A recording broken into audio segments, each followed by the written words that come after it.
Office నుంచి రాగానే రాజు అయితే ఏంటి అందరూ అలా ఉన్నారు అని అంటూ ఉంటాడు. "ఏం కావాలి రాజు, మీ ఆవిడ చేసిన ఘనకార్యం గురించి" అని అయితే అంటూ ఉంటుంది. "ఏంటి రాజు, ఏంటి పిన్ని" అని అంటే, "ఏంటి ఉదయం తాళాలు ఇచ్చిందా లేదా? అప్పుడే 2,00,000 కాజేసింది" అని అయితే అంటూ ఉంటుంది.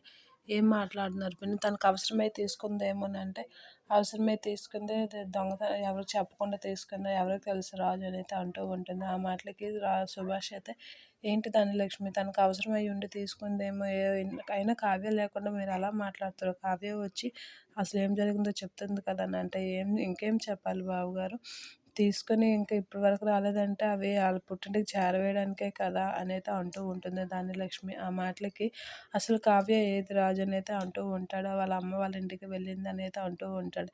ఇంకేం కావాలి సాక్ష్యాలు, అదిగో క్లియర్‌గా తెలుస్తుంది కదా, తీసింది ఇప్పుడు ఆళ్ళ అమ్మ దగ్గరికి ఇవ్వడానికి వెళ్ళిపోయింది తనే అని అంటూ ఉంటుంది ధనలక్ష్మి. ఆ మాటలకి రాజు అయితే గట్టిగా "ఆపు పిన్ని, ఏంటి మీరు మాట్లాడుతుంది? కావ్యకి డబ్బులు అవసరమైతే నన్ను అడుగుతుంది. లేదంటే నేను రూమ్‌లో పెట్టిన డబ్బులు తీసుకుంటుంది. తనకి చాలా సార్లు చెప్పాను. రూమ్‌లో డబ్బులు పెట్టాను. నీకెంత కావాలంటే అంత తీసుకో. అయినా ఒకసారి కూడా అందులో రూపాయి కూడా ముట్టలేదు. అలాంటిది లాకర్‌లో డబ్బులు ఎందుకు తీయాలనుకుంటుంది? తనకు కావాల్సింతే, ఎంత కావాలంటే అంత నన్ను అడిగిసే తీసుకుంటుంది. రూపాయి అయినా సరే నన్ను అడిగిసే తీసుకుంటుంది. ఒకవేళ కావ్య తీసిందని నేను అస్సలు నమ్మను పిన్ని" అని అయితే అంటూ ఉంటాడు రాజు. ఆ మాటలకి ధనలక్ష్మి అయితే ఒకసారిగా షాక్ అవుతూ ఉంటుంది.